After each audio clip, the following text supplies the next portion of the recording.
السلام عليكم ورحمة الله وبركاته. مرين أمانتا براتي سشما كافوني سنين جتجر جرت حردفتة يوتيوبي بقادرات warroonni chaanaala kana karaa taatan saabskiraayib godhuudhaan maatii keenya ta'an affeeraa keenya kan amma dura saabskiraayib gotanis guddaa galatomaa isiniin jecha har'allee barumsa wahii qabadhee isinii dhufeen jira. Barumsa fuulduraatiis waa'ee nootifikeeshiniiti. Kun iskiriinii gubbaatti ilaaluu dandeessanii akkasitti fayyadamsaa jechuudha.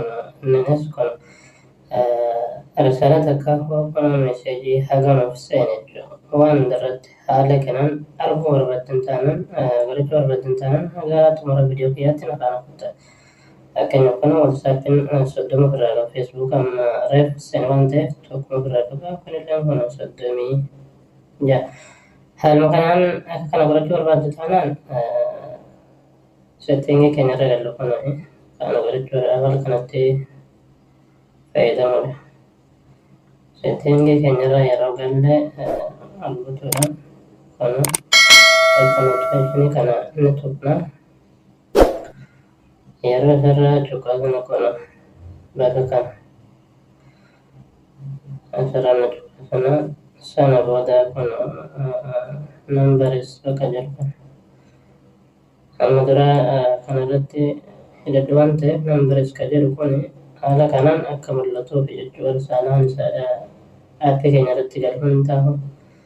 Fakkeenyaaf meerra galla kun asirra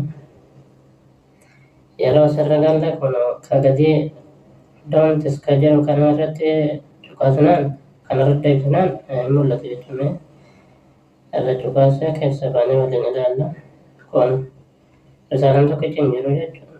Waatsaappis ta'e maalis ta'e keessa gallu malee hin agarru jechuudha. Risaalaan nuuf dhufe.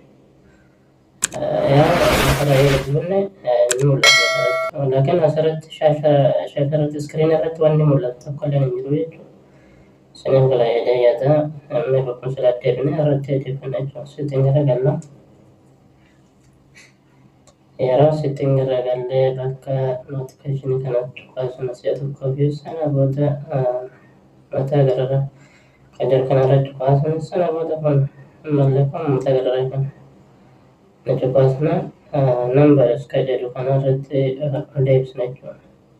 Haala kana kun hundumaatti immoo kan isaan barbaanne bakka kana cuqaasuudhaan shaashara fuularratti iskiriinii irratti akka mul'atu risaalaan isaa hin barbaanne yoo ta'e kanas ta'e kanuma cuqaasnee irra dhufuu dandeenya. Fakkeenyaaf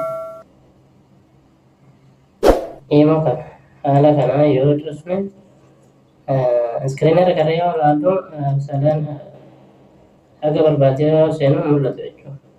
Kanaaf haala kanatti banannee itti fayyadamuu qabna. Barumsa keenya irraatiis kana fakkaata. Haga barumsa biraatiin walitti deebinutti nagaan nu tura.